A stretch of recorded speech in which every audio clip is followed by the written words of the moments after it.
말씀 기도하도록 하겠습니다. 하나님은 우리를 사랑하십니다. 저희는 그 사랑 안에 있습니다. 하나님은 저희에게 오늘 이 시간 말씀하십니다. 하나님의 말씀에 능력이 있습니다. 하나님의 말씀에 생명이 있습니다. 아멘. 예수님께 우리의 마음을 열겠습니다. 예수님께 우리의 생각을 집중하겠습니다. 아멘. 우리는 들은 만큼 변할 것입니다. 우리는 들은 만큼 하나님 나라를 경험할 것입니다. 예수님의 이름으로 기도드렸습니다. 아멘. 십자가의 도는 누구입니까? 예수 그리스도입니다. 헬라 사람들이 생존하고자 할 때에 예수님을 믿는 그리스도인들은 예수님과 함께 고난을 받고 죽기를 두려워하지 아니하였습니다. 헬라 사람들이 고린도 시민들이 번영하고자 할 때에 오히려 고난을 자처하고 나누어주고 섬기기 시작한 사람들이 바로 그리스도인들이었습니다. 헬라 사람들이 이익을 계산하기 시작할 때에 손해를 담대히 감수한 사람들이 그리스도의 사람들이었습니다. 헬라 사람들이 상대적 진리를 좇을 때에 오직 예수 그리스도만이 절대적인 진리라고 믿고 따르기로 결정한 사람들이 그리스도인들이었습니다. 예수 그리스도와 함께 임한 나라, 예수 그리스도를 경험하고 그 하나님 나라를 예수와 함께 경험하는 이 복음의 삶을 우리가 함께 누리며 살기를 원합니다. 오전 예배는 조심조심 주의 깊게 저희들이 방송용으로 말씀을 나누었다고 하면 이제는 함께 편하게 우리가 점심 메뉴가 비빔밥이었지 않습니까?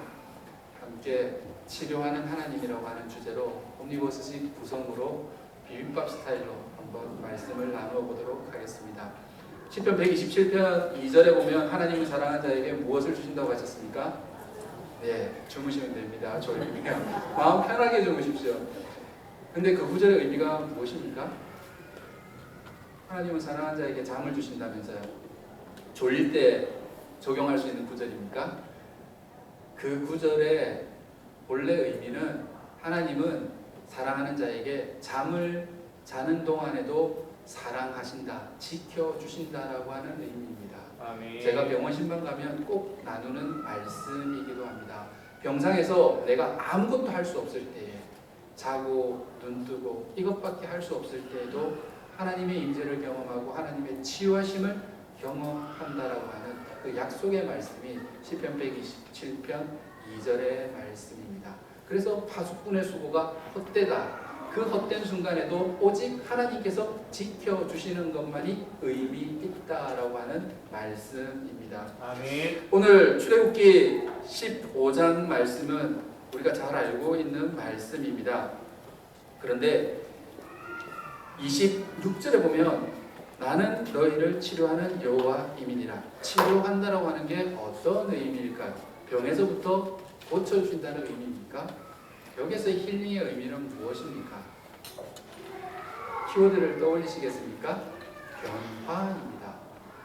오늘 본문과 마치 평행 본문처럼 놓여있는 본문이 있습니다. 요한복음 2장에 나오는 가나 혼인잔치, 사흘이라는 단어가 평행되어 있습니다. 그리고 마라의 쓴물이 변하는 걸 경험할 때에 물이 변하여 포도주가 변화되고 있는 걸 볼 수 있습니다. 뿐만 아닙니다. 27절에 나오는 물샘 12과 종려나무 70그루라고 되어 있습니다. 여기서 물샘 12은 12지파, 그리고 70그루는 이스라엘의 지도자, 장로, 70장로, 70인경할 때 그 70이라는 숫자를 의미합니다. 대표를 의미하고 있는 걸 볼 수 있습니다. 이러한 변화를 통해서 풍성함, 변했을 때 혼인잔치가 그 변화를 통해서 풍성해진 열매, 이것들을 경험하는 것일 수 있습니다. 그래서 먼저 오늘 치료라고 하는 단어를 그냥 병에서부터 고침받는다라고 하는 의미가 아니라 사실은 관계의 의미로 볼 수 있습니다.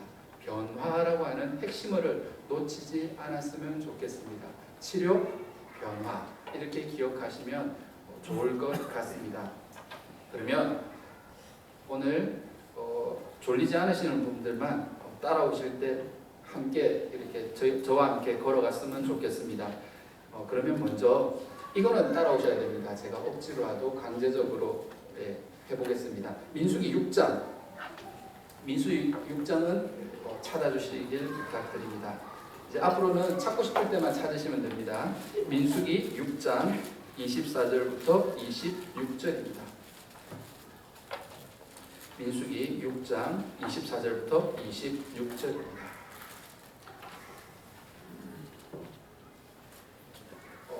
너무 크게 읽으면 곤란합니다. 우리가 함께 합독할 건데 성경 말씀을 제가 2단은 아니고요. 단어를 조금 바꿔가면서 한번 읽기를 권할 겁니다. 그때 이제 너무 크게 읽으면 혹시 시험 드실 수 있으니까 제가 한번 어떻게 바꿔 읽는지를 말씀드리도록 하겠습니다. 여호와는 내게라고 할 때 여기에 가장 좋아하는 사람의 이름을 넣으시면 됩니다. 혹시 남편 이름 크게 불렀다가 자녀들이 서운해할 수 있고, 자녀들의 첫째 이름을 불렀다가 남편이 서운해할 수 있고, 아내가 서운할 수 있습니다. 그러니까 너무 크게 의미를 부여하지 말고 그냥 내게라고 하는 단어에 점 없으면은 자기 이름 넣어도 됩니다. 저는 제 이름 넣을 겁니다. 그래서 읽으시면 됩니다. 이렇게 읽으시는데 예를 들어서 제가 말씀드리는 겁니다. 편하게. 여호와는 일봉이에게 복을 주시고 일봉이를 지키시기를 원하며, 이름이 좀 그렇죠? 여호와는 그 얼굴을 일봉이로 향하여 드사 평강 주시기를 원하노라. 이러면 됩니다. 여기까지입니다.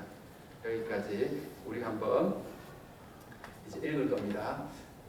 두 번까지 제가 한번 해보겠습니다. 첫 번째, 넣고 싶은 분 마음이 결정이 되셨습니까? 하기 싫으면 안 하셔도 됩니다. 근데 하시면 큰 은혜가 있을 줄 믿습니다. 같이 한번 읽겠습니다. 시작. 여호와는 일봉이에게 복을 주시고 일봉이를 지키시기를 원하며, 여호와는 그의 얼굴을 일봉이에게 비추사 은혜 베푸시기를 원하며, 여호와는 그 얼굴을 일봉이에게로 향하여 드사 평강 주시기를 원하노라. 우리가 잘 되고 있나요? 네. 두 번째로 한번 사랑하는 사람, 두 번째로 축복하고 싶은 사람에게 제사장의 심정으로, 왕같은 제사장으로 우리 함께 축복하며 나아가도록 하겠습니다. 24절부터 26절입니다. 시작. 여호와는 부산중앙교회에 복을 주시고 부산중앙교회를 지키시기를 원하며, 여호와는 그의 얼굴을 부산중앙교회에 비추사 은혜 베푸시기를 원하며, 여호와는 그 얼굴을 부산중앙교회로 향하여 드사 평강 주시기를 원하노라. 아멘. 어렵습니까? 쉽죠? 말씀 기도입니다. 구약에서 가장 강력한 축복 기도입니다. 그래서 틈날 때마다 가정 예배 어렵지 않습니다. 말씀 한 구절 한 본문을 이렇게 읽으시고 찬송 부르시고, 아니면 가장 되시는 분이, 아니면 인도하시는 분이 이 말씀을 가지고 축복해 주시면 됩니다. 축도는 목사님만 하는 게 아닙니다. 축복 기도를 언제나 늘 어디서나 어렵지 않습니다. 이렇게 늘 해주시기를 부탁드립니다.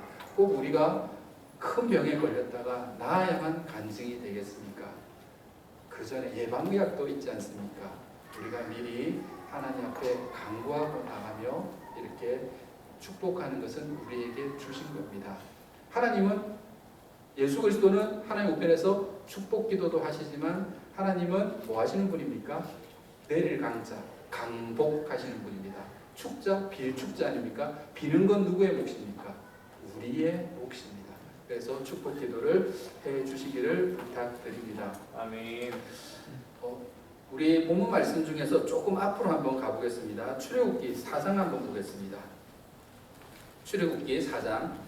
출애굽기 4장에 보면 모세가 대답하여 이르되 그러나 그들이 나를 믿지 아니하며 내 말을 듣지 아니하고 이르기를 여호와께서 내게 나타나지 아니하셨다 하리이다 라고 되어 있습니다. 지금 출애굽기 4장 1절 이 말씀의 의미는 뭘까요? 바로 모세가 이스라엘 백성들을 어떻게 기억하고 있느냐. 모세가 지금 이스라엘 백성들하고 만나거나 교제한 적이 없습니다. 지금 이 이야기하는 것은 언제적 기억 가지고 하는 이야기입니까? 40년 전. 40년 전에 이스라엘 백성들에 대한 그 40년 전의 기억을 가지고, 그 선입견과 편견을 가지고 그들이 나를 믿지 않으면 내 말을 듣지 아니하고 라고 지금 말하고 있는 겁니다. 그러면 2절 한번 보겠습니다. 여호와께서 그에게 이르시되 내 손에 있는 것이 무엇이냐?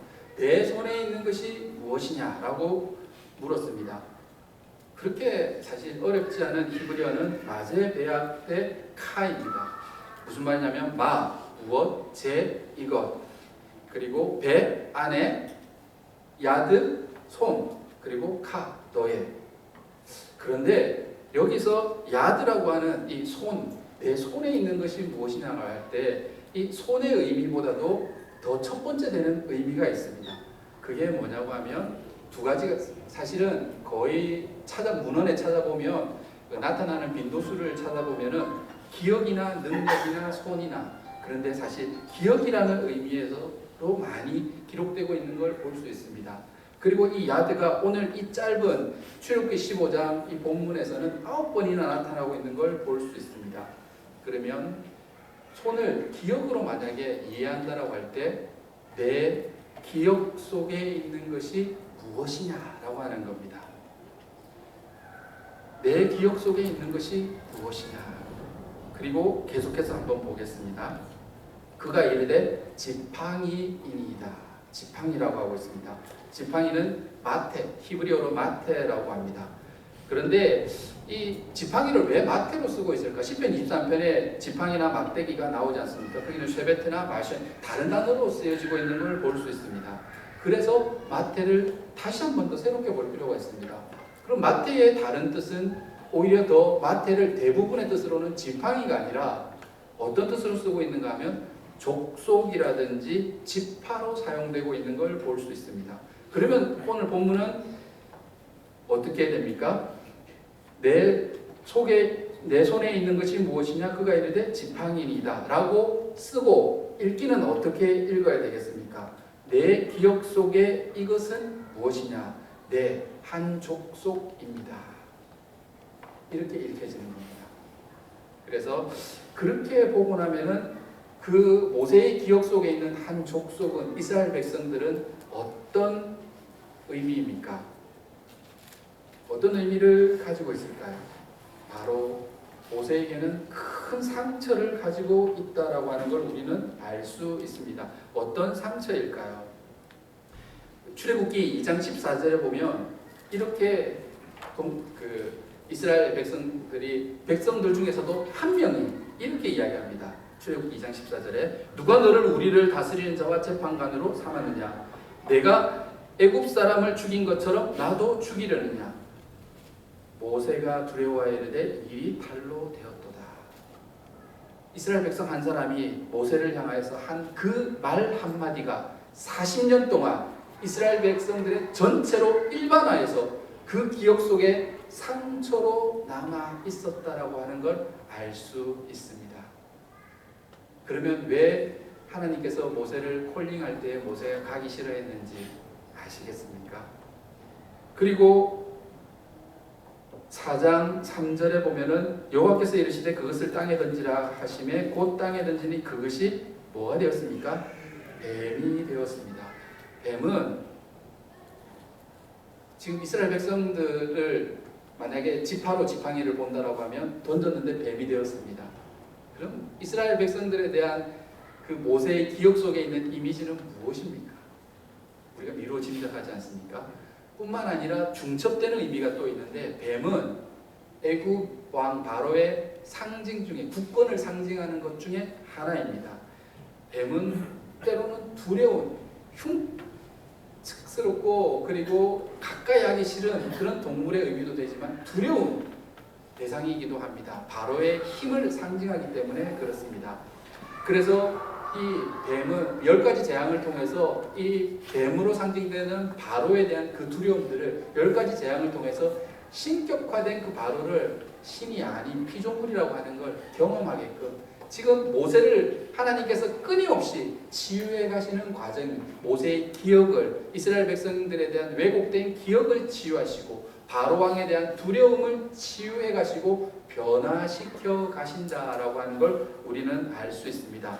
과거의 감정에 사로잡혀 있던 그 모세를 부르실 때에 거절하는 모세를 계속해서 설득하시며 변화시켜 가고 계신다라고 하는 겁니다. 그럴 때에 4장 20절에 보면 독특한 표현이 나오는 걸 볼 수 있습니다.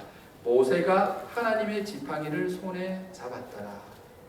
왜 하나님의 지팡이입니까? 모세의 지팡이 아닙니까? 이스라엘 백성들이 모세가 이스라엘 백성들을 그 지팡이로 잡았다라고, 지팡이를 잡았다는 말이 이스라엘 백성이라고 하면 모세가 이스라엘 백성들을 이끌기로 결정하고 잡았을 때에 모세의 기억을 치유하신 하나님께서는 바로 모세를 잡으시는 겁니다. 이해가 되십니까? 저희들이 지금 잘 통하고 있나요? 하나님의 지팡이는 모세였습니다. 모세의 시선은 지금 누구한테 집중되어 있습니까? 이스라엘 백성. 그리고 내가 싫어하는 그 원수와도 같고 내가 정말 피하고 싶은 그 이스라엘 백성들에다가 이 문제에만 집중하고 있는데 하나님의 관심은 누구에게 향하고 있습니까? 모세 한 사람. 모세 한 사람에게. 모세가 이스라엘 백성들을 잡을 때 하나님은 모세를 잡으면서 이스라엘 백성도 함께 붙들어서 모세도 하나님의 지팡이가 되게 하시고 이스라엘 백성도 하나님의 지팡이가 되게 하신다라고 합니다. 그래서 특별히 출애굽기 4장 20절에서는 하나님의 지팡이, 모세의 지팡이인데 모세의 지팡이라고 하지 않고 하나님의 지팡이로 기록하고 있는 이유가 바로 여기에 있습니다. 뿐만 아니라 이 손이라고 하는 의미의 그 야드는 제가 기억뿐만 아니라 또 뭐가 있다고 했습니까? 능력이 있다고 했지 않습니까? 그 손을 어디에 넣으라고 했습니까? 품에. 6절에 보면 그가 손을 품에 넣었다가 내어보니 그의 손에 나병이 생겨. 나병은 한센병입니다. 그런데 나병이라는 번역어가 오히려 적절합니다. 왜냐하면 그 당시에 한센병을 포함한 모든 피부병, 모든 관련된 병들을 기록하고 있기 때문에 의미하기 때문에 오히려 나병이 적절합니다. 그래서 저도 한센병이 아니라 나병으로 표현하겠습니다. 손에 넣었는데 그 손이 나병이 되었습니다. 이렇게 왜곡된 기억을 가지고 있고 자기의 상처 속에 있는 사람은 모세에게 하나님께서 은사로 능력을 나타나게 하시고 주셨는데도 불구하고 그 손이 나병이 뭐가 됩니까? 능력이, 야드는 능력도 되고 기억도 되지 않습니까? 기억이 왜곡되니까 능력도 왜곡되어서 무능하게 되는, 모세가 할 수 있는 게 아무것도 없는 거예요. 할 마음도 없을 뿐만 아니라 할 수 있는 것도 없게 되었다라고 해요. 그래서 하나님의 치유하심은 모세의 기억을, 손을 치유하시면서 모세의 능력 또한 회복시켜 주시는 걸 볼 수 있습니다. 이 바로 치유해 주시는 그 관계 속에 놓여 있다라고 하는 걸 우리는 알 수 있습니다. 그러면 조금 옆길로 한번 가보겠습니다. 지팡이를, 모세의 지팡이를 하나님의 지팡이로 이렇게 표현하고 있지 않습니까? 성경은 팩트 체크를 하지 않습니다. 오히려 진실 체크를 하기를 원하는 겁니다. 죽은 나사로를 향해서 예수님께서 잔다라고 하지 않습니까? 팩트 체크는 뭡니까? 죽었습니까? 자고 있습니까? 죽었습니다. 근데 성경은 살아있는 나사로를 이야기해요. 유두고도 마찬가지입니다. 사도행전 20장에 유두고도 떨어져서 죽었습니까? 자고 있습니까? 근데 바울이 뭐라고 합니까? 잔다라고 하지 않습니까? 죽은 게 맞습니까? 자는 게 맞습니까? 성경은 팩트 체크를, 사실을 이야기하는 게 아니라 성서적 진리를, 진실을 찾고 있다라고 하는 겁니다. 그런 의미에서 우리가 지금 황민명 목사님께서 뭘 너무 부러워하지 않습니까? 이런 태풍 오는 날 성지순례를, 은혜를 이렇게 경험하고 있으니까. 근데 성지가 어디입니까? 이스라엘. 과연 그럴까요? 성전이 어디 있습니까? 예루살렘에 있어요? 솔로몬 성전 얘기하시는 겁니까? 헤롯 성전 이야기하는 겁니까? 우리가 부산종교회 성전 이야기할 때 성전이라고 부르지 않습니까? 그러면 이 말의 의미는, 이 사실은, 이 진실은 도대체 뭡니까? 성지가 성지될 수 있는 이유, 성전이 성전될 수 있는 이유, 우리가 기억하는 솔로몬 성전이든 헤롯 성전이든 거기에는 지금 황금 동사원이 있지 않습니까? 그러면 성지, 성전할 때 거룩함은 어떤 의미입니까? 성지는 하나님이 계신 땅이 성지입니다. 아멘. 여기는 없을까요? 성전은 하나님이 계신 집이, 하나님의 집이 성전입니다. 여러분의 가정이나 우리 무산종교 여기는 성전이 아닐까요? 그 거룩하다는 의미예요. 그러면 우리 신명기 11장 한번 찾고 싶으신 분만 찾으시면 됩니다. 신명기 11장 9절 한번 보겠습니다. 신명기 11장 9절. 제가 대독하도록 하겠습니다. 또 여호와께서 너희의 조상들에게 맹세하여 그들과 그들의 후손에게 주리라고 하신 땅 곧 젖과 꿀이 흐르는 땅에서 너희의 날이 장구하리라. 가나안 땅, 젖과 꿀이 흐르는 땅. 젖은 뭡니까? 양젖. 꿀은 뭡니까? 대추하자 열매의 그 단 것. 그걸 의미합니다. 그런데 젖과 꿀이 흐르는 땅이라면 가나안 복지, 정말 복된 땅 이렇게 우리는 생각하지 않습니까? 정말 그럴까요? 이제는 팩트체크 진짜 한번 해보고 싶습니다. 10절입니다. 제가 대독하겠습니다. 내가 들어가 차지하려는 땅은 내가 나온 애굽 땅과 같지 아니하니 거기에서는 너희가 파종한 후에 발로 물대기를 채소밭에 댐과 같이 하였거니와 11절 너희가 건너가서 차지할 땅은 산과 골짜기가 있어서 하늘에서 내리는 비를 흡수하는 땅이요. 뭡니까? 애굽 땅과 같지 아니하고 채소밭에 겨우 물을 대야 되고 그리고 산과 골짜기, 논이 없는 겁니다. 산과 골짜기가 있어서 비가 내리는데 그걸 논농사를 지을 수 없는 그냥 흘러버리는 그런 땅이라고 하는 겁니다. 그런데 젖과 꿀이 흐르는 땅입니까? 성경에 답이 나와 있습니다. 제가 안 읽은 12절 말씀 보겠습니다. 같이 한번 읽을까요? 시작. 내 하나님 여호와께서 돌보아 주시는 땅이라 연초부터 연말까지 내 하나님 여호와의 눈이 항상 그 위에 있느니라. 아멘. 성경은 진실을 가르쳐 주고 있습니다. 젖과 꿀이 흐르는 땅은 진짜 양젖이 풍부하고 대추야 열매가 풍성하고 칸 영화제의 그 대추야 같은 그런 그림이 나오는 게 아니라고 하는 겁니다. 뭐냐? 여호와께서 돌보시는 걸 젖과 꿀이 흐른다라고 하는 것. 환경이 좋은 걸 의미하는 게 아니라 어떤 환경, 어떠한 어려움, 어떠한 고난 속에서도 하나님이 돌보시면 젖과 꿀이 흐른다라고 하는 겁니다. 아멘. 내 하나님 여호와의 눈이 항상 그 위에 있으면 젖과 꿀이 흐르는 땅이라고 하나님은 우리에게 말씀해주고 계신다라고 하는 겁니다. 모세처럼 이렇게 하나님께서는 쓰시기 부르실 때에 치유하시면서 어떤 비의 존재가 아니라 비커밍 되어져 가는 존재, 결국 예수 그리스도를 닮아가고 예수 그리스도까지 자랄 수 있는 그런 존재로 우리들을 부르시고 우리들을 케어하신다라고 하는 걸 알 수 있습니다. 제가 쭉 이렇게 여정을 지나보니까 제자리로 돌아왔는데 뭔가 새로워지는 걸 경험할 때가 있습니다. 아주 오래전에 친구 박종범 형제가 저에게 92년도로 기억됩니다. 폐병에 걸린 친구였는데 예수천당이라는 영화를 충무동에 보러 가자는 겁니다. 저는 몇 번을 본 영화이기 때문에 보러 갈 이유도 없었고 보러 가기도 싫었는데 억지로 끌려서 가서 보았는데 예수천당 최건능 목사님의 그 영화였습니다.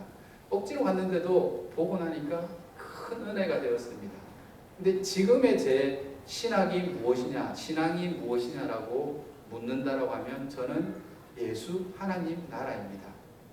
사실은 예수천당과 같은 문맥인데 징검다리처럼 연속성과 불연속성을 가지고 있습니다. 예수 하나님의 나라.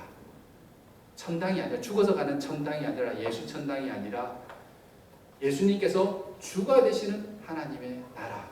아멘. 이게 복음이라고 하는 걸 경험하게 됩니다. 역시 친구가 크게 공감해줘서 사실 알아줘서 너무 감사합니다. 사실은 같이 계속해서 전화통화를 하면서 하나님 나라에 대해서 쉐어링하고 있어서 제가 어떤 문맥에서 얘기하고 있는지를 알아줘서 너무 감사합니다. 이렇게 깨닫게 된 게 몇 가지가 있습니다. 요한복음 21장에 보면 15절부터 18절이죠. 요한의 아들 시몬아 내가 나를 사랑하느냐라고 세 번 예수님이 베드로를 향해서 묻지 않습니까? 딱 이 말씀하면은 뭐를 설교하겠구나, 뭐를 말하겠구나가 딱 떠오르셔야 됩니다. 왜냐하면 우리의 교회 짬밥이 적어도 10수년 이렇게 되었기 때문에 딱 나와야 됩니다. 그걸 가지고 이렇게 오셔야 됩니다. 저도 그걸 가지고 들어갔는데 신대원에 들어갔던 첫 시간에 이제 김동수 교수님께서 말씀하시기를 여러분들 그 사랑하다라고 하는 걸 첫 번째 질문과 두 번째 질문은 아가파워로 물으시고 마지막 세 번째는 필로로 셨다라고 알고 있습니다. 가장 이걸 많이 가르쳐준 선교단체가 있습니다. CCC. 왜냐하면 이 설교를 제일 먼저 하신 분이 김준곤 목사님이기 때문에 그렇습니다. 그래서 그 이후로 우리가 다 그렇게 배웠습니다. 근데 김동수 교수님께서 유학하고 오셔서 하시는 말씀이 요한문헌 전체에서, 요한복음뿐만 아니라 요한문헌 전체에서 아가파오와 필로스를 구별하지 않고 있다라고 하는 겁니다. 구별하지 않고 쓰고 있다. 그러면은 지금까지 우리가 들었던 그 본문에 아가파오로 두 번 물으시는데 예수님께서 눈높이를 낮춰서 베드로의 눈높이로 필로로 물은 건 어떻게 되는 겁니까? 어떻게 될까요? 그리고 더 이상의 해답을 김동수 교수님은 가르쳐 주지 않았습니다. 그리고 그 이후에 요한복음을 공부하다가 알게 된 것 한 가지가 있습니다. 그 당시에 이스라엘 백성들이 예수님이 쓰던 언어는 헬라어입니까? 아람어이죠. 아람어로 다 쓰셨잖아요. 그리고 그 아람어로 다 소통하셨는데 그걸 성경책은 뭐로 기록했습니까? 헬라어로 기록했습니다. 그럼 사랑하다는 단어의 아람어를 찾아봐야 되지 않습니까? 레함입니다. 레함. 그럼 첫 번째, 두 번째, 세 번째 그 레함이 같았을까요? 달랐을까요? 같았습니다. 그러면 김동수 교수님이 말씀하신 게 맞습니다. 그런데 문어체와 구어체의 차이를 아십니까? 제가 한번 해보겠습니다. 자녀가 빵점을 받아왔습니다. 그래 어머니가 말씀하시는 겁니다. 잘한다, 잘해 이러는 겁니다. 그러면 이건 칭찬입니까? 아니면 야단치시는 겁니까? 근데 글로 쓰면 어떻게 됩니까? 잘한다 이렇게 되어버리지 않습니까? 그럼 어조의 뉘앙스를 어떻게 구별할 수 있습니까? 그래서 헬라어 성경 기자는 그 아람어 레함의 그 어조를, 예수님께서 말씀하셨던 그 어조의 차이를 바로 헬라어에서 아가파오와 필로로 구별해서 쓰고 있다라고 하는 겁니다. 먹이라고 하는데 강하게 말씀하셨다가 마지막에는 한 대까지 해보라라고, 내가 같이 해줄 테니까 한번 먹이라고, 내 양을 먹이라고. 그 예수님의 어조의 차이를 아가파오와 필로로 이렇게 구별해서 기록하고 있는 걸 우리는 알 수 있습니다. 오전에 사실 못 전한 시간이 되어서 그냥 깍두기처럼 그냥 끊어버렸는데요. 십자가의 도는 하나님의 능력이라고 했지 않습니까? 부활의 능력을 사실은 말하고 있습니다. 그 부활의 능력이 나타났다라고 할 때 그 부활의 능력은 어떤 거냐고 하면 생명이 사망을 이겼다는 겁니다. 그리고 선이 악을 이겼다라고 하는 겁니다. 그리고 사랑이 원수를 이겼다라고 하는 겁니다. 그리고 진짜가 가짜를 이겼다는 겁니다. 아멘. 우리 중고등학교 때 공부하던 방식들 해볼까요? 예수 그리스도를 익투스라고 물고기라고 하지 않습니까? 그걸 생선사진으로 생각해 보십시오. 생선사진, 생명이 사망을 이겼다. 선이 악을 이겼다. 사랑이 미움 원수를 이겼다. 그리고 진짜가 가짜를 이겼다. 그게 부활의 능력이라고 하는 겁니다. 아멘. 그리고 그 물고기를 제가 뭐라고 했습니까? 익투스. 우리 차에다가 많이 로고 붙이고 다니지 않습니까? 그 익투스는 예수스 크리스토스 세우피오스 소테르의 첫 글자만 따서 물고기가 된 겁니다. 그런데 요한복음 1장 12절에 하나님의 자녀가 나오고 있지 않습니까? 그 하나님의 자녀를 게마트리아 하면 수비학으로 번역이 되는데, 게마트리아, 우리 예전에 우리라고 하면은 서울에 하셨으니까 저만 얘기하겠습니까? 제가 국민학교, 초등학교 말고 국민학교 다닐 때 왜 짝꿍들하고 이름으로 이렇게 뭐 맞춰보는 거 있지 않습니까? 서로 친하고 안 친하고. 예, 저만 했습니다. 공부 안 하고. 근데 맞춰보지 않습니까? 그것처럼 이름을, 알파벳을 가지고 숫자를 매겨가지고 이렇게 쓰는 게 바로 게마트리아 수비학이라고 합니다. 요한계시록에 666 나오지 않습니까? 666 뭐로 알고 있습니까? 황제 네로 황제. 근데 그 시대는 네로 죽었지 않습니까? 그럼 도미티아누스 2세. 그럼 도미티아누스가 네로 같은, 네로보다 더한 XX 이렇게 되는 겁니다. 근데 이걸 어떻게 확증할 수 있었습니까? 예전에는 본선이 막 빚어졌습니다. 근데 다른 사본에 보니까, 특별히 라틴어 사본에 보니까 666자리에 616이 있는 겁니다. 라틴어로 게마트리아를 하니까 네로가 어떻게 됩니까? 616이 나오는 겁니다. 아, 그러면 666은 누구를 가리킨다고요? 예수님을 못 믿게 하는 바로 그 왕을, 이 세상의 왕을 가리킨다라고 하는 걸 알 수 있습니다. 그 게마트리아가 하나님의 자녀, 요한복음 1장 12절에서는 뭐로 나올까요? 숫자가 얼마나 될까요? 요한복음에서 또 나오는 숫자가 있습니다. 21장 11절에 보면 이렇게 되어 있습니다. 가득히 찬 큰 물고기가 153마리. 하나님의 자녀들, 1장 12절에 하나님의 자녀를 게마트리아 하면 153. 그러면 물고기를 153마리를 가득 차게 잡았다고 하는 의미는 무엇일까요? 하나님의 자녀들이 가득, 하나님의 자녀는 누구나 이렇게 왔다는 겁니다. 여기서 누구나를 한번 의미를 살펴볼까요? 제가 매주 그 김지철 목사님하고 성경 공부를 하고 있는데, 김지철 목사님이 거짓순례를 갔다가 경험하신 이야기를 나누어 주었습니다. 강원도 산골에 동네에서 찾다가 잘 곳을 못 찾아가지고 할 수 없이 최후의 장소로 찾아간 곳이 교회였다고 합니다. 그래서 교회 문을 노크를 했습니다. 노크를 했더니 안에서 뭐라고 했을까요? 들어오세요 이러는 거예요. 근데 김지철 목사님은 충격을 받았다는 겁니다. 누구세요 안 하고 왜 들어오세요라고 하지? 근데 들어가고 보니까 교회는 누군지 상관없는 겁니다. 누군지 물을 이유가 없는, 들어오세요. 근데 들어가 봤더니 목사님 한 분밖에 없습니다. 식구도 없고 아무도 없고. 그런데 김지철 목사님 한 분을 놓고서는 새벽 예배 때는 부흥회를 하시고, 그러면서 교회가 이런 곳이구나. 목사님과 본인 예배자 한 명만 있었는데도 불구하고 그 새벽 시간이 부흥회가 되고 누구든지 와서 예배하고 하나님의 말씀을 경험하는 그러한 체험을 했다라고 하는 걸 나누어 주는 걸 볼 수 있었습니다. 그렇습니다. 이 153마리의 물고기는 하나님의 자녀들이 하나님 나라로 가득히 누구든지 신분이든 빈부든 상관없이 누구든지 오는 곳이 바로 교회다라고 하는 것. 누구세요가 아니라 들어오세요. 우리 부산중앙교회도 누구든지 들어오세요. 누가 노크를 하면, 내 마음에 노크를 하면 들어오세요라고 활짝 열 필요. 활짝 못 여는 사람은 어떤 사람입니까? 내 안에 상처가 있는 사람. 이 부분을 묵상하다가 하나님께서 떠올려 주신 그림 하나가 있습니다. 좀 속된 표현이긴 하지만 이해하시고 양해해 주시길 부탁드립니다. 혹시 조개구이 드셔보셨습니까? 조개구이 이렇게 굽다 보면 입을 안 벌리는 애들이 있습니다.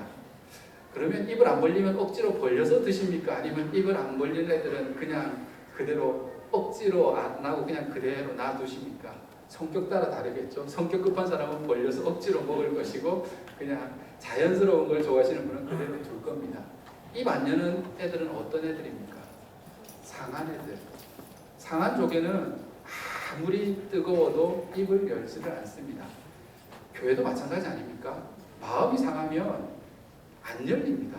입도 안 열리고 마음도 안 열리고 아무것도 안 열립니다. 닫혀 있다는 겁니다. 하나님은 모세를 그렇게 치유해 주셨습니다. 베드로 또한 주님은 그렇게 치유하는 겁니다. 물고기나 잡으러 가야 되겠다라고 베드로가 갔지 않습니까? 고기 어디에 있습니까? 바다. 그러니까 바다에 고기 잡으러 가야 돼. 그래서 어느 편에 던지라고 했습니까? 오른편. 오른편을 워드플레이 한번 해보신 적이 있으십니까? 틀린 편 말고 오른편. 다른 편 말고 지금까지 했던 거 말고 주님이 가리키는 새로운 편. 그게 오른편 아닙니까? 그 오른편입니다. 배가 이렇게 놓였는지 반대로 놓였는지 어떻게 합니까? 오른편은 다 달라지지 않습니까? 근데도 오른편을 던지라는 겁니다. 누구나 어디에 어느 방향으로 있든지 상관없이 오른편을 던지라는 거예요. 주님이 말씀하신 편이 오른편이고 바른 편이고, 그리고 주님이 가리키는 그곳이 새로운 편이라고 하는 걸 가르쳐주고 있지 않습니까? 아멘. 그런데 더 주의 깊게 봐야 될 대목이 있습니다. 뭡니까? 물고기 어디에 있었습니까? 153마리 어떻게 구이해 먹었습니까? 베드로가 육지에 올라왔을 때 예수님께서 조반을 예비하셨을 때 뭐를 준비하셨습니까? 생선을 준비하셨지 않습니까? 생선은 바다에 있습니까? 주님께 있습니까? 주님께 있습니다. 요한복음 혹시 펴놓고 계십니까? 요한복음 우리 6장 한번 볼까요? 펴고 싶으신 만큼 펴면 됩니다. 제가 대신해서 읽을 겁니다. 근데 열정이 있고 졸리지 않으신 분만 6절을 한번 6장 요한복음 6장 5절과 6절을 한번 읽도록 하겠습니다. 이 부분은 중요합니다. 한번 우리 같이 읽고 싶은 분만 읽겠습니다. 시작. 예수께서 눈을 들어 큰 무리가 자기에게로 오는 것을 보시고 빌립에게 이르시되 우리가 어디서 떡을 사서 이 사람들을 먹이겠느냐 하시니 이렇게 말씀하심은 친히 어떻게 하실지를 아시고 빌립을 시험하다 하십니다. 6절에 빌립을 시험하고자 했습니다. 빌립의 시험은 무엇이었을까요? 우리 오병이어는 사복음서에 다 나타납니다. 오병이어의 줄거리는 우리 다 알고 있습니다. 근데 그 갈등의 핵심 뭘까요? 5절과 6절 다음 글 읽고 물음에 답하십시오. 뭘까요? 예수님하고 빌립이 어긋나는 것, 그걸 표현하고 있는 게 있습니다. 찾으셨습니까? 제가 친절하게 답을 말씀드리겠습니다. 5절에 예수께서 눈을 들어 큰 무리가 자기에게로 오는 것을 보시고 빌립에게 이르시되 우리가 어디서 떡을 사서 이 사람들을 먹이겠느냐 하시니 이렇게 말씀하시면 친히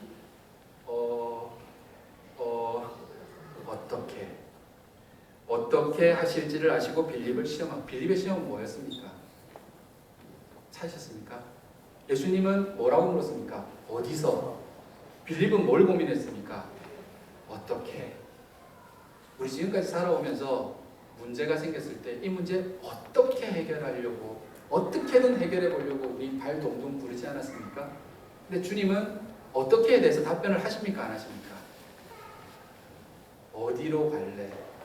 어디로 나아올래? 그 문제를 우리가 가지고 있는 게 아니라 그 문제는 어떻게 하실 그 주권은 누구에게 있다는 겁니까? 그 문제의 주권은 주님께 있다는 겁니다. 우리가 할 수 있는 건 어디로 가느냐가 우리의 핵심이라는 겁니다. 주님께로 힘들어도 태풍이 와도 나아가느냐 등 돌리느냐, 내가 아프기 때문에 더 가까이 주님께 나아가느냐 아프기 때문에 주님을 떠나느냐, 내가 상처를 받았기 때문에 주님께 더 가까이 나아가는 상처받았기 때문에 떠나느냐, 어디를 주님은 핵심적으로 보고 있다는 겁니다.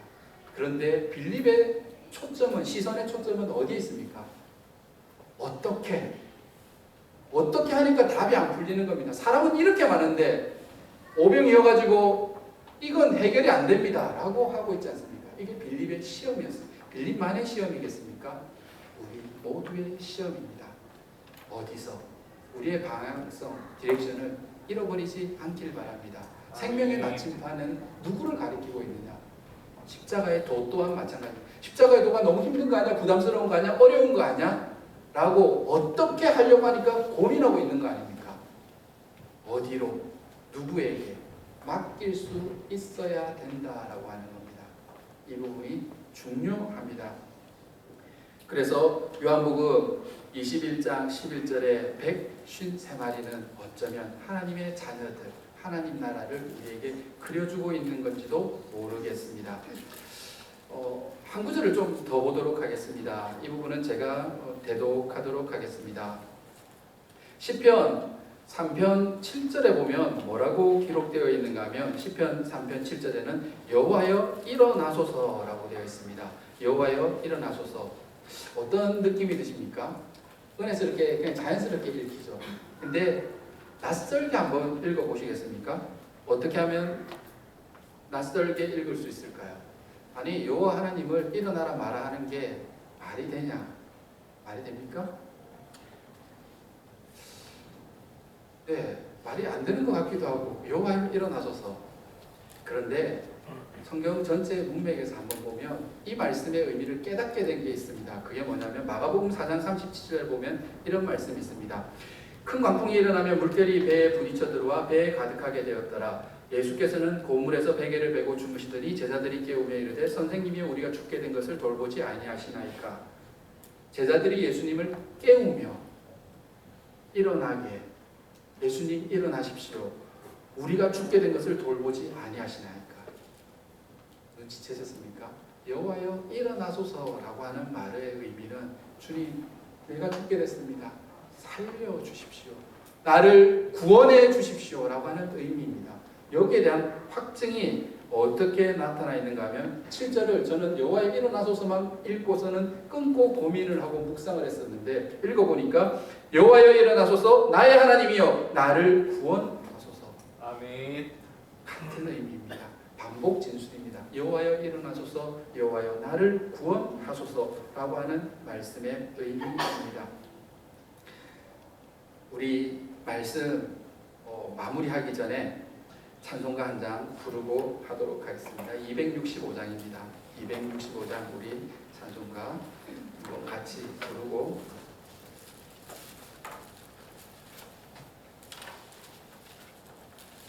이 찬송가는 제가 전도 받았습니다.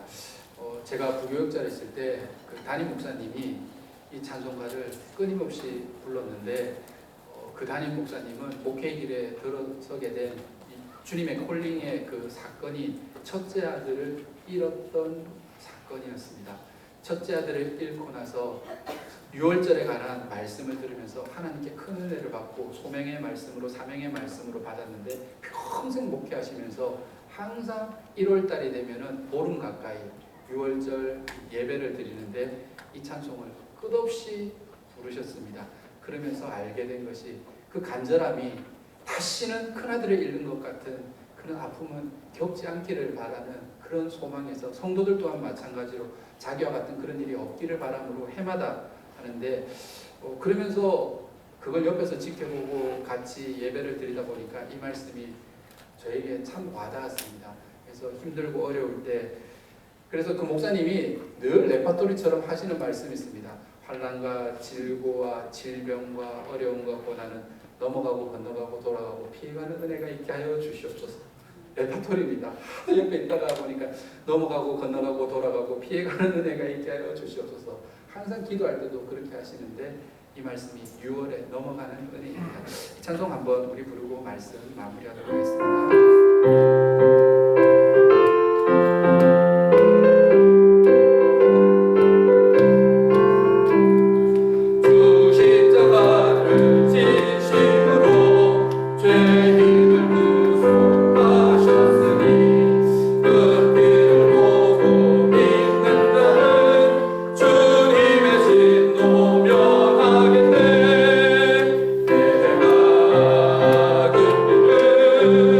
유월절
종류가 나옵니다. 길가, 돌밭, 가시떨기, 좋은 땅. 제가 이 말씀을 공부하기 전까지는 옥토밭이 되어야 된다. 우리 마음이 옥토밭이 되어야 된다. 그렇게 배웠고 그렇게 적용을 했었습니다. 그런데 묵상하다가 문득 깨닫게 된 것은 스스로 한번 자신의 마음을 한번 들여다보십시오. 좋은 땅입니까? 옥토밭입니까? 옥토밭도 있습니다. 그런데 길가는 없습니까? 가시떨기는 없습니까? 돌은 없습니까? 섞여 있어요. 그렇지 않습니까? 온전히 좋은 밭만 있습니까? 오늘은 좋은 밭이어도 내일은 돌밭같이 마음이 되지 않던가요? 우리 마음에는 돌도 있고 가시떨기도 있고 길도 있다는 겁니다. 그런데 처음부터 그랬겠습니까? 누군가 밟았으니까 돌이 되지 않았겠습니까? 누군가 찔렀으니까 가시떨기가 되지 않았겠습니까? 누군가 버렸으니까 길가가 되지 않았겠습니까? 그러면 주님께서는 우리들에게 치유함받아서 옥토밭이 되어야 된다. 이렇게 말씀하시는 걸까요? 아닙니다. 주님께서는 우리에게 여기에서 사명을 주십니다. 곰곰이 한번 생각해 보십시오. 나만이 겪었던 일들, 어느 누구에도 말 못하고 어느 누구에도 알리지 않았던 나만의 그 마음의 히스토리가 주님이 주시는 미니스트리입니다. 히스토리가 미니스트리입니다. 내 인생이 미니스트리가 되는 이유가 바로 여기에 있습니다. 제가 주님께서 저에게 주신 메시지 첫 번째가 문제 있는 인생 가운데 신령과 진정으로 수가성 여인에게 예배를 말씀하셨지 않습니까? 그런데 그걸 안 이야기와 바깥 이야기처럼 이렇게 본문을 놓고 본다, 내러티브로 본다고 하면 다르게 읽혀집니다. 왜냐하면 우리는 치유하시는 하나님이 이러면 치유에만 초점이 있지 않습니까? 그럼 결과는 수가성 여인은 낫고 난 뒤에 뭐 했습니까? 마을에 가서 5장에 38년 된 병자는 낫고 나서 어디 갔습니까? 성전. 너를 고친 사람이 누구냐라고 물었을 때에 그때 지금 말을 하면 예수님은 어떻게 됩니까? 잡히게 됩니다. 그런 상황 속에서 뭘 하게 됩니까? 부활하는 겁니다. 치유받은 사건이 중요한 게 요한복음 4장과 5장을 나란히 놓은 이유가 그 결국 똑같이 치유받았는데 반응은 다르다는 겁니다. 똑같이 은혜 받았는데 다를 수 있다는. 우리는 은혜 받는 것만 중요하다고 생각하지 않습니까? 그럼 은혜 받아서 어떻게 반응하고 어떻게 살고 어떤 열매를 맺고 있느냐라고 묻고 있는, 정말 치유받고 고침받고 믿음의 열매, 성령의 열매를 맺고 있느냐. 변화되어서 내가 병에서 나았는데 주님께서 주신 건강 가지고 내 마음대로 살고 주님 주신 물질 가지고 내 마음대로 쓰고. 이 이야기는 조금 더 예를 하나 들어드리면 실제로 그 가락 시장에 있는 그 회장님, 신우회 회장님한테서 들었던 이야기입니다. 그분이 처음에 가락 시장이 열렸을 때, 농수산물 시장이 열렸을 때 대박이 났다고 합니다. 진짜 떼돈을 벌었다라고 합니다. 그리고 그 근처 지역까지도 심지어는 옷가게도 옷이 그냥 팔리는데 입던 거 그냥 벗어가지고 걸어놔도 팔릴 정도였다라고 하고 농수산물이 썩어도 다 팔려나가는 정말 떼돈을 벌었다라고 합니다. 그런데 2년이 채 안 돼서 3분의 2가 주인이 바뀌었다라고 합니다. 왜일까요? 돈이 들어오니까 집집마다 문제가 생기더라는 겁니다. 그래서 결국은 처음 시작했던 사람들 중에 돈은 다 같이 벌었는데 남아서 그래도 불을 지키고 복을 누리는 사람은 3분의 1밖에 되지 않았다라고 하는 이야기를 들려주시는 걸 보았습니다. 마찬가지 아니겠습니까? 주님께서 우리에게 주신 은혜로 우리가 어떻게 반응하느냐 거기에 주님의 초점이 놓여져 있습니다. 그리고 참 사도의 표지도 있습니다. 고린도후서에서 참 사도, 참 복음의 표지가 뭡니까? 십자가 고난입니다. 예수님 믿는데 어떻게 고난이 없을 수 있습니까? 주일날 장사 안 하는데 어떻게 돈을 더 벌 수 있겠습니까? 우리가 나누어주고 베푸는데 어떻게 모을 수 있겠습니까? 그런데 믿음으로 그 결단할 때, 어려움을 겪기로 결단했을 때 주님께서 풍성하게 채워주실 수도 있고 아닐 수도 있습니다. 채워주셔도 감사하고 안 채워주셔도 감사하고 아멘. 이것이 믿음입니다. 우리는 늘 언제나 이분법적으로 이게 축복이고 이게 저주고 이게 심판이고 이게 없다고 생각하는데 주님께서는 주님의 초점은 결핍이냐 아니면 충만이냐에 있지 않다라고 하는 겁니다. 결핍 가운데도 주님과 관계하고 그리고 충만한 가운데서도 주님과 관계하고 그 가장 대표적인 예가 뭡니까? 부자가 하나님 나라 들어가는 게 낙타가 바늘기 들어가는 것보다 못 들어간다고 했습니까? 어렵다고 했습니까? 어렵습니다.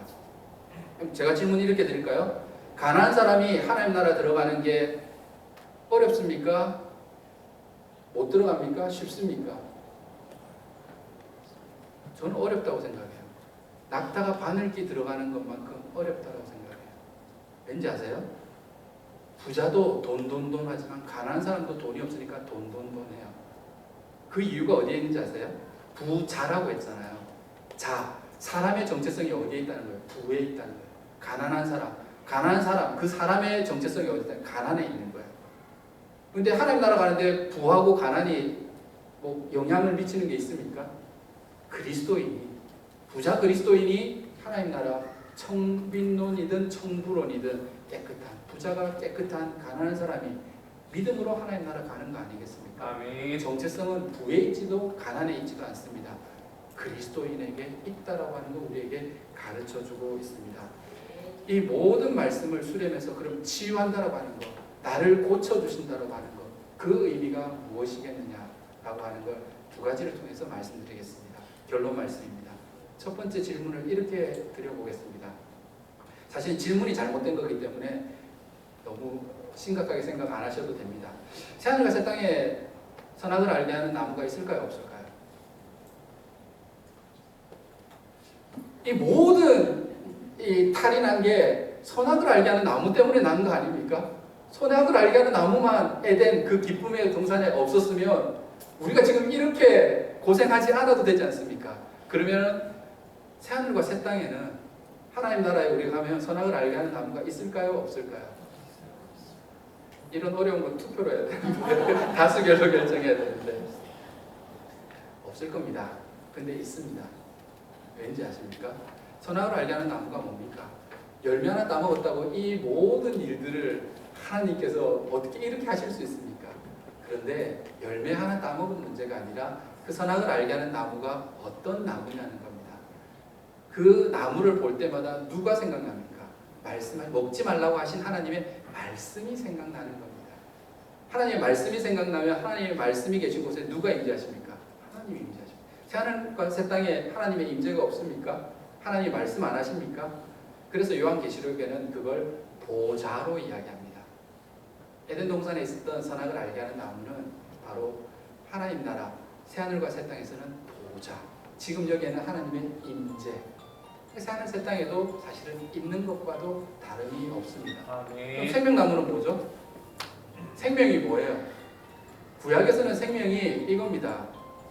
두 가지가 있는데 전통적으로는 대를 이어서 자녀의 얼굴을 보십시오. 내 얼굴을 닮았습니까? 안 닮았습니까? 내가 사는 방식이 자녀들을 통해서 대를 이어서 계속해서 살아가는 겁니다. 그런데 그 생명입니다. 그런데 그 의미는 뭐냐고 하면 내 때에도 하나님과의 관계, 자녀 때에도 하나님과의 관계, 그게 생명입니다. 하나님 관계가 연결되어 있으면 생명이 있는 거고 하나님과의 관계가 끊어지면 죽은 겁니다. 그래서 정령 죽으리라고 했는데 어떻게 됐습니까? 살아있지 않습니까? 근데 하나님과의 관계는 끊어졌습니다. 그래서 에덴 동쪽으로 쫓겨났을 때 생명나무 주변에 뭐를 둘렀습니까?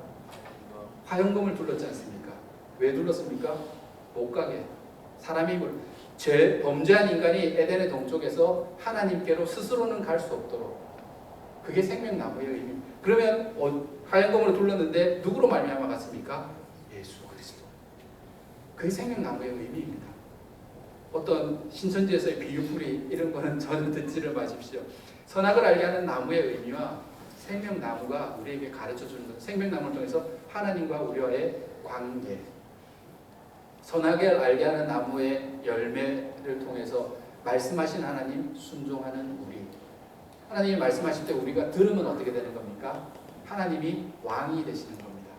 하나님 나라는 어떻게 임합니까? 우리가 순종할 때, 믿을 때에 예수 그리스도가 하나님 나라의 주가 되시는 겁니다. 겁니다. 아멘. 입으로 시인하여 구원에 이르지만 예수 그리스도가 주가 되기 위해서는 우리가 순종하는 믿음이 없으면 이루어질 수가 없다라고 하는 겁니다. 이제 마지막 한 가지 남았습니다. 요한복음 4장 16절에 보면 수가성 여인에게 예수님께서 내 남편을 불러오라라고 합니다. 그랬더니 17절에 나는 남편이 없습니다라고 합니다. 제가 배울 때는 이 엇갈리는 수사 기법을 통해서 주제에 집중한다라고 이렇게 배웠습니다. 근데 언어학적으로 공부를 해보면 다른 이해를 가질 수 있습니다.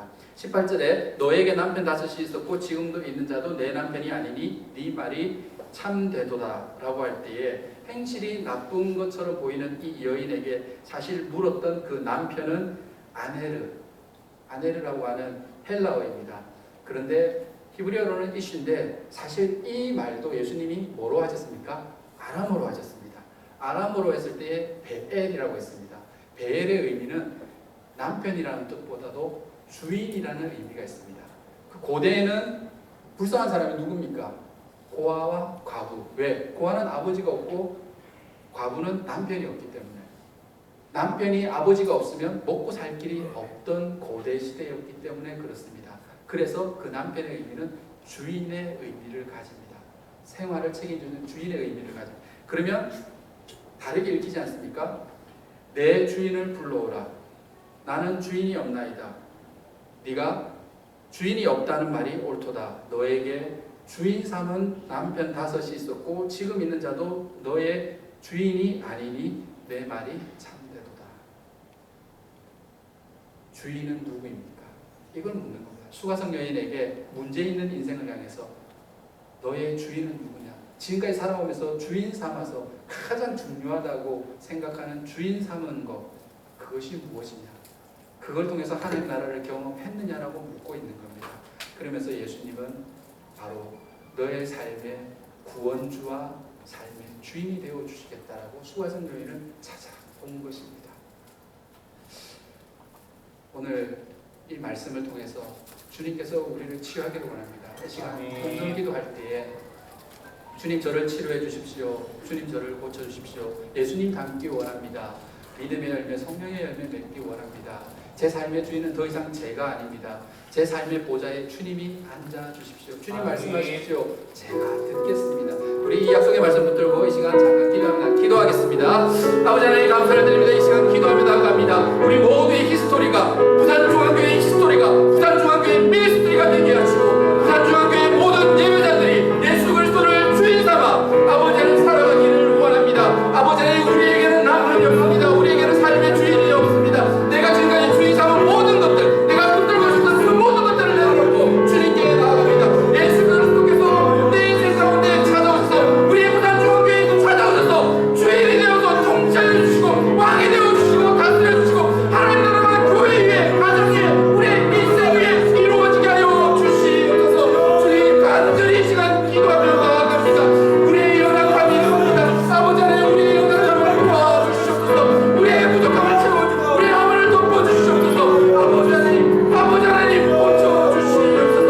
우리의 관계들을 치유하여 주시고 우리의 아버지 하나님 아픔들을 어루만져 주시옵소서. 모세의 상처를 치유하신 주님, 모세의 기근을 치유하신 주님, 모세의 과거를 고쳐주신 하나님, 우리의 과거를 변화시켜 주시고 우리의 현재를 변화시켜 주시고 우리의 미래를 새롭게 열어 주시옵소서. 새 생명, 새 사람, 새 생활, 새 역사에 아버지 하나님 충만 성결 신주 재림의 은혜가 우리 가운데 부산중앙교회 충만하여 주시옵소서. 우리의 관계들을 치유하여 주시옵소서. 아버지 하나님 우리에게 연약함이 있습니다. 우리가 함께 부산중앙교회 예배자들이 도와주게 하여 주시옵소서. 아멘. 나에게 부족함이 있습니다. 부산중앙교회 지체들이 채워주게 하여 주시옵소서. 아멘. 아버지 안에 허물이 있는 예배자가 있습니다. 주님 부산중앙교회 은혜로 덮어주시옵소서. 아멘. 아버지 하나님 좋은 믿음의 열매가 있습니다.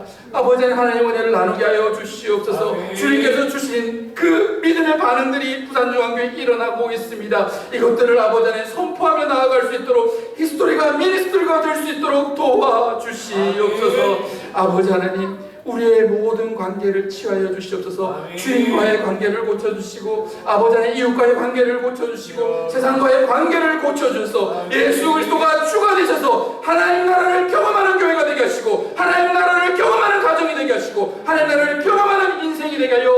주시옵소서. 예수님의 이름으로 기도드렸습니다. 아멘.